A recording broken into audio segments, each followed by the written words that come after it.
Welcome, friends. How are you?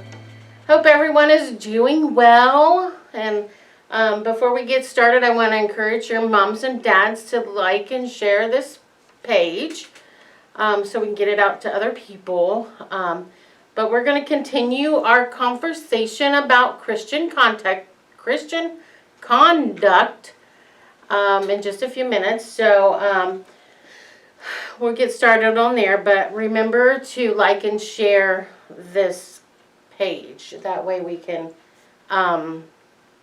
share so more people can get this video. All right, Christian conduct. It is living in the way that pleases the Lord. Living in the way that pleases the Lord. Okay, I think we're going to our memory verse at this time. Remember, I want you guys to write this down or have your moms and dads write it down and put it on your refrigerator. We only have one more week. So, it's 1 Timothy 4:12. 1 Timothy 4:12. Let no one despise you of your youth, but set the believers an example in speech, in conduct, in love, and in purity. 1 Timothy 4:12. Easy! I think you guys, when we come back and we're able to meet again, I think Miss Franny's going to have you guys all beat. I really do, because you guys are out of practice. Yeah. Let's go over it one more time, or maybe it might be a couple more times, who knows. 1 Timothy 4:12. Let no one despise you for your youth, but set the believers an example in speech, in conduct, in love, in faith, in purity. 1 Timothy 4:12. ESV. All right. Okay, everything's uncovered. We should have no struggles. Let's say it one more time together, okay? 1 Timothy 4:12. Let no one despise you for your youth, but set the believers an example in speech, in conduct, in love, in faith, and in purity. 1 Timothy 4:12 ESV. I was slow there. Just so I could give you guys the opportunity to win. So, now we're going to go into our big idea. Our big idea today says that Christian conduct glorifies God. Christian conduct glorifies God. Now I want you guys to do something with me. There's only 4 words on that big idea. 2 of them start with a C, and 2 of them start with a G. Okay? Now, when I say the word, something that starts with the letter C, I want you to make a, kind of hard for me to do, but make a C with your arms. Okay? When I say a word that starts with a G, I want you to make a G with your arms. Okay? You see that? I got a little thing here. G with your arms. Okay? All right. Ready, set, go. I'm gonna try to do it with you, but you know, Miss Franny, I can't do 2 things at one time. So we'll try. Okay? Christian conduct glorifies God. Try it again. See, it's hard for me to do. Christian conduct glorifies God. Good job, guys. That was easier than I thought it was going to be. Okay, So let's get into our lesson, okay? And we're going to talk about how Christian conduct, that's hard for me to say today, and I don't know why, but it is. Why it glorifies God. Christian conduct means living a way that pleases Jesus, okay? It's acting like Christ should act, all right? You'll hear a lot of times in my lessons, sometimes I'll say we should be Christ-like, or if I catch you guys doing something that's not appropriate, I would say, no, is that Christ-like? So that's what I mean. Christian conduct means to glorify God. So I have a question for you guys. Does anybody here like the dark? I can't say that I like the dark, but I don't mind the dark. Like, okay, so I don't mind the dark in my house, but like if I was out in the woods, I would be terrified. Mainly because of what's around me. Not because of the dark. I'd be afraid what was crawling on my feet and my arms and in my ears or in my nose. I mean, come on, wouldn't you? I would. So I'd probably say I am afraid of the dark just a little bit. But so if I'm at home, I'm not necessarily afraid of the dark because I know my surroundings. So like when I go to bed at night, sometimes I like to have the TV on for light. Sometimes I just like it dark. Like, go to sleep in the dark. Like when my niece is over, like when she's just a little tiny baby. Well, she's not tiny, but she's a baby. When she goes to sleep, because we don't have a crib or anything in our house for her, when we put her down to go to bed, we can't have the TV on. We can't have a computer. We can't have lights. She likes it dark. She likes to listen to her lullabies, but we cannot, if she has any bit of light in her room, she doesn't sleep well. I've just found that out with her. So, but there are some people that really are afraid of the dark, no matter where they're at. Do any of you really love the dark? I can't say that I really love the dark or hate the dark. It's whatever. Now, I would not like the dark if I was outside, like I said. Most of us, I would say, is not crazy about it. I'd imagine some of you use like a nightlight in your room or in the hallway or something like that, somewhere to light the area up a little bit. I know we have a light in our kitchen that kind of lights the whole kitchen up at night. And when I go to let my dog out at night, I don't really have to turn on a light and be blinded or anything like that. That light is just a small light, and it lights up the area pretty well, just enough for me to be able to see to let Willie out at night. So, have any of you ever been out in a storm or, not really out in the storm because it's dangerous to be out in a storm, especially when it's lightning. But sometimes we'll set out. My mom and my mom at my mom's house, she has a back porch, and sometimes when we're over there and it's storming, we'll go out and sit on the back porch and just watch it rain and storm because it's actually relaxing to me. Now, if I'm outside in it, like traveling, I'm scared to death. But if I'm home, I'm perfectly fine in a storm.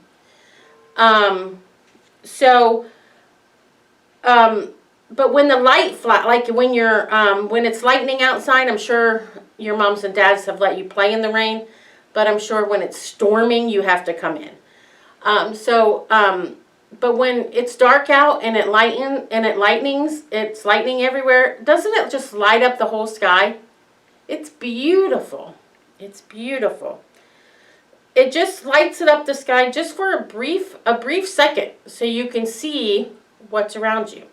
Just because it's dark doesn't mean that it changes things. So just because it's dark at night, the grass is still green. Okay? Just because it's dark at night, even though you can't see them, the flowers that you have in your garden, they're still there. And they're still pretty colors. You just can't see them. So, but if it is raining and it's lightning outside and it flashes, you can see that green grass or you can see those flowers in your garden. But just because it's dark, you can't see them, doesn't mean that they're not there and they're not the same. So, like, when darkness just makes things hard to see, okay? Light really helps make things appear more clearly, okay? And that's what we're going to get into, all right? So do you remember our big idea? We still have it up here on the screen, hint, hint. Okay, let's try it again. Our big idea says Christian conduct glorifies God. So when I read the C words, you form a C with your arms. When I read the G words, you form a G. Okay? Christian conduct glorifies God. Good job, guys. Can anybody remember the last gift that you gave your mom or your dad or whoever takes care of you? Can you remember the last gift that you gave them? You know what? Sometimes it's hard. It's hard to buy something for someone who seems to have everything.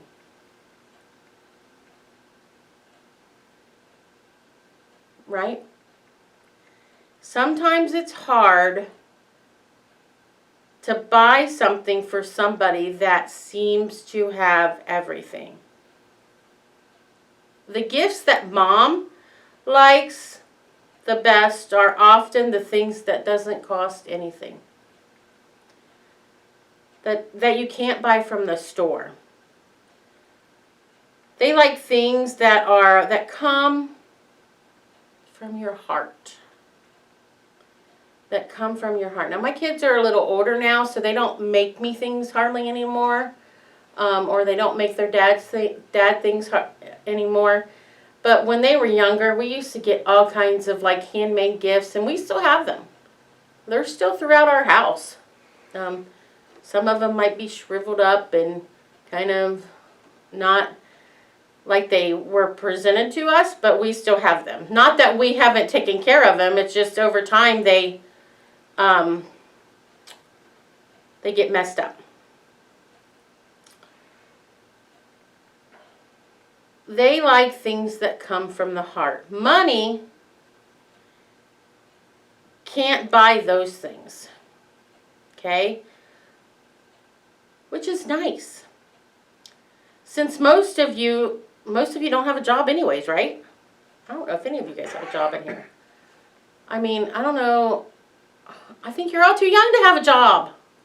Maybe some of you boys mow grass. I don't know. But most of you are too little to have a job. So those kind of things that come from your heart money can't buy them. Okay? And it's even more impossible to find something to give to God. He doesn't need anything. He owns everything. He made it. He spoke it. Everything is good in His name. He's perfect. He's complete. You can't buy Him anything at the store. But there was one thing He wants. He wants us to love and obey Him. He wants us to accept Him into our hearts, okay? Our love and obedience are the only thing we have to offer to God in our lives. That's all. He doesn't need anything. We can't buy. He already has everything. He has given us the gift of choice. The gift of choice. We choose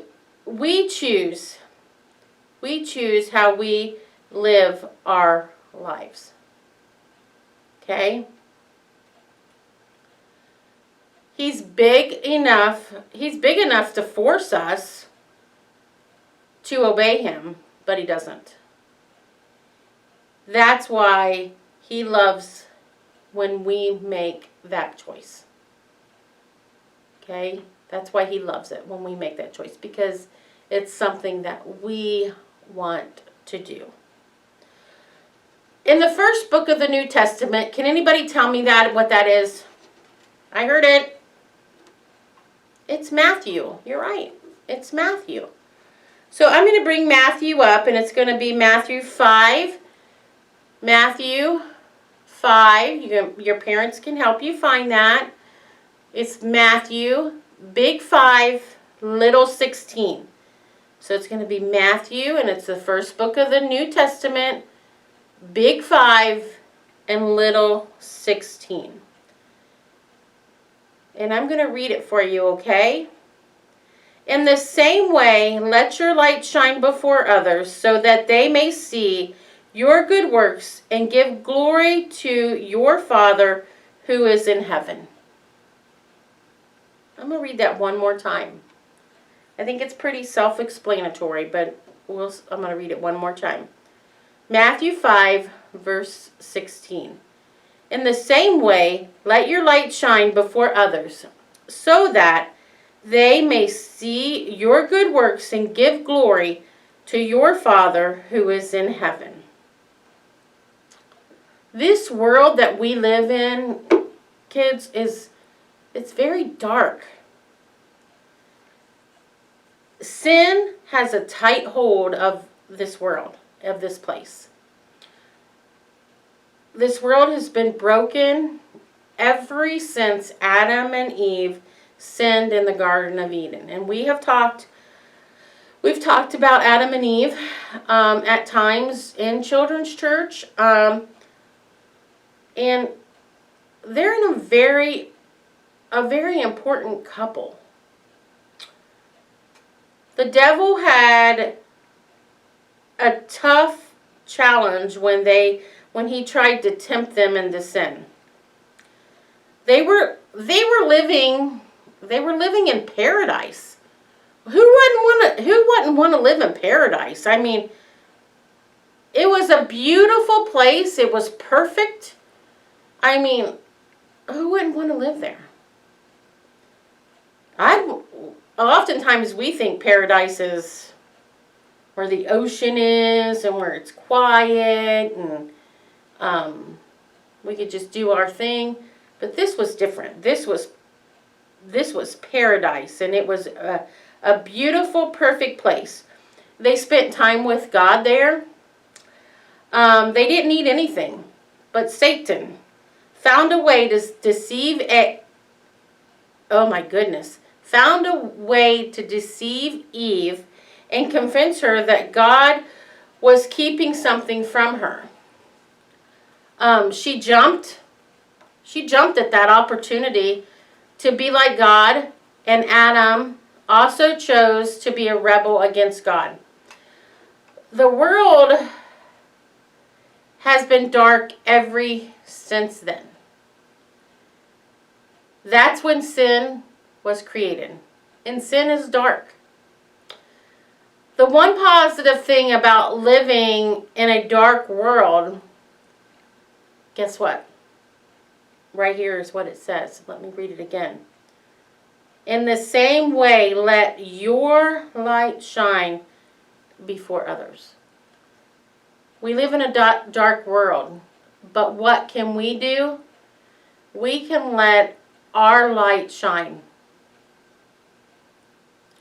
Now we sing this song, This Little Light of Mine. I'm not going to bust out in song because most of you don't like my singing anyways. But if we were totally in the classroom setting, we would sing This Little Light of Mine. Just saying. But I'm not going to. Not on here at least. But we would if we were in a classroom setting. So we need to let our lights shine. Have you ever seen the street lights at night? Like at dark. I'm sure you guys have all been out with your parents at nighttime, one time or the other, or driving down the road when it's dark or whatever. They glow. They glow miles. Like you can see a street light from miles away. It just lightens up that whole area. Just like I was saying in my kitchen at night when I go to let Willie out, we have this one light above our sink, and it shines up. It shines the whole kitchen up. I mean, it lights it up at night, but during the day, you don't even really notice it. We keep it on all the time. I don't know why we keep it on all the time, but we do. I don't even know where the light switch is for that thing. It's probably by the sink somewhere. I don't know. I don't mess with it, so I really don't know where it's at. But it's there because I see it at night. I see that light at night. So when you're looking at a street light at night, it kind of glows and it lightens up it lights up the surrounding areas. That's the way Christians should glow in this dark world. People should be able to see a difference in us. The reason our verse told us to shine is to be an example. He wants people to see the love that we have for Jesus. When other people look at us, they should be able to tell that we're different. That there's something different about those folks. And simply because we love Jesus. Okay? When they see our good works, there's a chance that they would want to have what we have in our hearts. When people see you, do they see the light of Jesus? Think about that. It is really a terrible thought to think about the possibility of hurting the case of Christ by claiming to love Him while you're living in that sinful way. Like if you're using bad words, or if you're not living like Christ would like you to live, and you have other people watching you, and you don't really know that they're watching you, and they get a bad impression of you. You know, they're like, well, if that's the way a Christian's going to live, that's no problem. I can do that. But we should be different. We should be different. But it's not just the bad things that people see and makes an impression on them. It's also the good things. It's also the things that we do right. Okay? It's also the things that we do right. It's how we treat people. People see that. But you just got to remember that. Oftentimes people don't mention the right things as much as they mention the bad things, but they do see it. They see the right things that you're doing.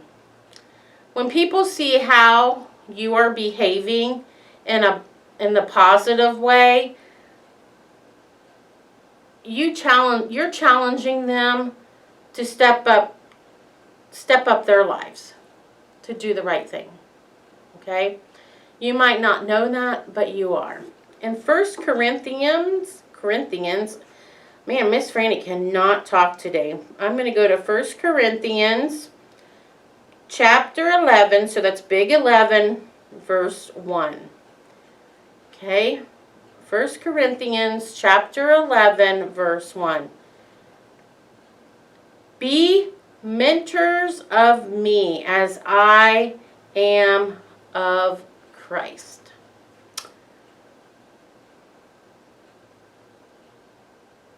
I'm sorry. That does not say mentors. I am so wrong. I read that and I'm like, that doesn't sound right. Be imitators of me as I am of Christ. Imitators. Totally different word. Imitators. Sorry about that, guys. 1 Corinthians 11, 1. Do you know what it means to imitate somebody? You probably do. Trust me. So imitating, if Clayton was here, he could probably tell you just like in your guys' little, well, I don't know. That boy's probably smarter than me. To imitate somebody, I'll give you an example. Sometimes when you're little kids, or who knows, sometimes you could be a teenager. I don't know. I'm just saying. Like, if your mom or dad are doing something and you repeat what they're doing, you're mocking them, you're copying them, that's imitating them. Okay? So in Corinthians 11, verse 1, Paul is talking here. And Paul told them to imitate him because he is imitating Christ. To imitate him because he is imitating Christ.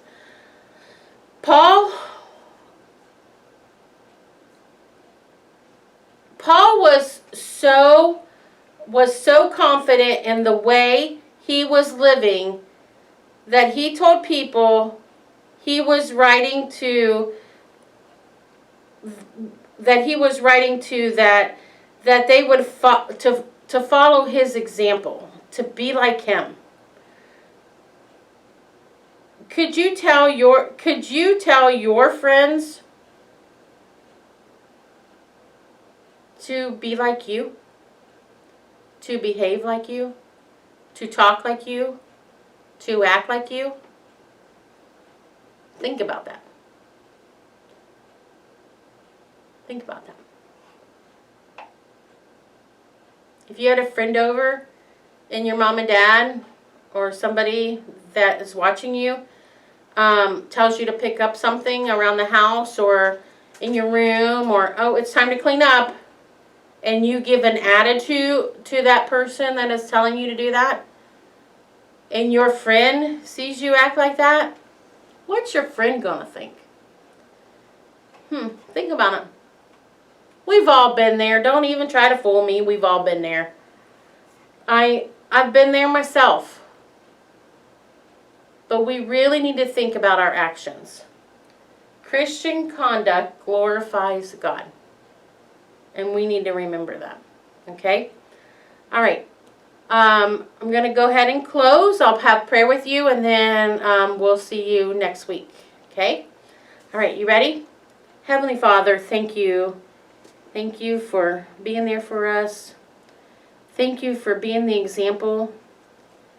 Thank you for giving us the choices on how we need to, the choices in our lives, that you gave us the ability to make those choices. And God, I pray that each one of these people here that are listening to this video would make the choices to glorify you. In Jesus' name I pray. Amen. All right, guys. See you next week. Oh, I'm still a loser because I still haven't got your stuff out to you. Miss Franny has just been so busy. I don't even have an excuse, really. I'm just been busy during the week, been busy during the weekends, and I promise I have something for you. I promise. And then I have something extra special for the ones that sent me pictures on creation. Anyways, I'll see you next week, guys. Bye!